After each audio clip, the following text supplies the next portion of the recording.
नए हो तो सब्सक्राइब करो। তোরা সবাই রথের মেলায় গিয়েছিলি? না না, যা বৃষ্টি পড়ছিল, কি রথের মেলা দেখবি? হ্যাঁ, ঠিকই বলেছিস, খুব বৃষ্টি হচ্ছিল। সকাল থেকে রাত অবধি তো বৃষ্টি ছাড়া নামই নেয়নি। কি রে পুটকি, তুই গিয়েছিলি রথের মেলা দেখতে? হ্যাঁ, গিয়েছিলাম আমি। এই সবাই চুপ কর, চুপ কর, স্যার আসছেন। Good morning sir. Good morning, good morning. তো বাচ্চারা সবাই ভালো আছো তো? আজকে তোমাদের আমি কঠিন প্রশ্ন করব, সবাই তৈরি তো? স্যার মনে হয় আজকে কফি খেয়ে আসে না, তার জন্য না মুডটা অফ আছে। বল তো, স্বাধীনতা কাকে বলে?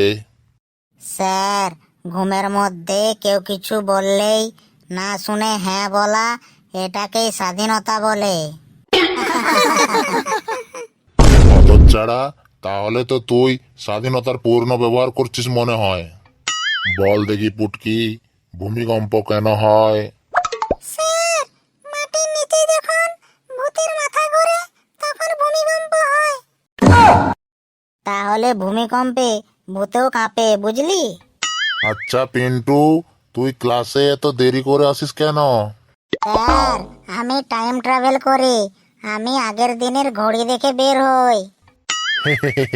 তুই তো দেখি আধুনিক পাগল রে। কি রে মন্টু, তুই বই পড়েছিস তো? স্যার, বই পড়তে বসলে ঘুম আসে কেন? আর ঘুমানোর আগে বই পড়লে স্বপ্নে পরীক্ষার প্রশ্ন আসে কেন? স্যার, স্বপ্নে যদি পড়ি তাহলে পরীক্ষায় নম্বর পাবো? ওরে বাপ, তোর প্রশ্নের উত্তর খুঁজতে গিয়ে আমি একদিন নিজেই পাগল হয়ে যাব। আচ্ছা কেলটু, আমি কি খুব ভয়ঙ্কর?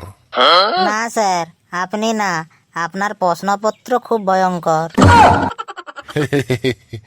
ঠিক আছে ঠিক আছে, তাহলে পরের বারে আমি তোদেরকে কম ভয় দেখাবো। তোরা পড়াশোনার মধ্যে থেকেও মজা করতে জানিস, এটা খুব ভালো, কিন্তু মনে রেখো পড়াটাও কিন্তু খুব দরকারি। স্যার, আপনি পড়ান, আমরা হাসবো, দুদিকেই লাভ। হ্যাঁ, তাহলে পরের সপ্তাহে হাসতে হাসতে ইতিহাস ক্লাস হবে, কেমন? তোরা সবাই পড়াশোনা করে আসিস।